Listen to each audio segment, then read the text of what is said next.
Од 2025 година се очекува да започне со работа видеосистемот Safe City, кој ќе регистрира сообраќајни прекршоци низ скопските улици. Претходно ќе помине низ пробен период. Министерот Панче Тошковски вели дека е значаен чекор со кој ќе се подобри состојбата во сообраќајот, но ќе биде и клучна алатка во борба со корупцијата во Министерството за внатрешни работи, бидејќи системот самостојно ќе регулира казни и ќе врши наплата, без разлика за кого станува збор. Ќе имаме функционална примена, ама целосно.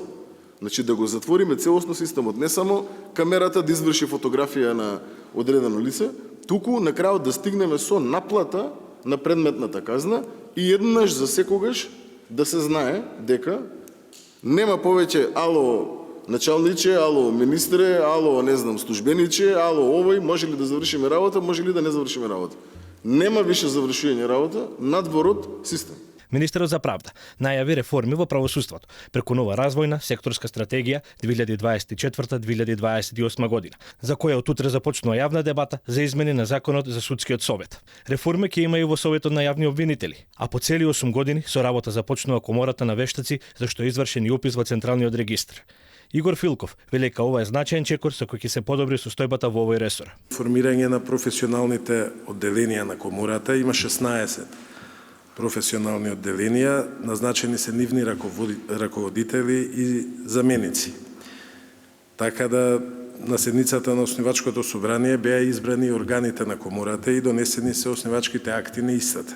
Од Министерството за одбрана најавија модернизација на армијата согласно НАТО стандардите, како и зајакнување на односите со стратешките партнери. Најавена е модернизација на опремата, која ќе има клучна улога и во борбата против пожарите, кои во последните неколку години правиа значителна штета. Успеавме да го заокружиме процесот и да го реализираме договорот за ремонт на 2 транспортни хеликоптери и хеликоптерите веќе се целосно оперативни во потреба и се пристигнати во Македонија.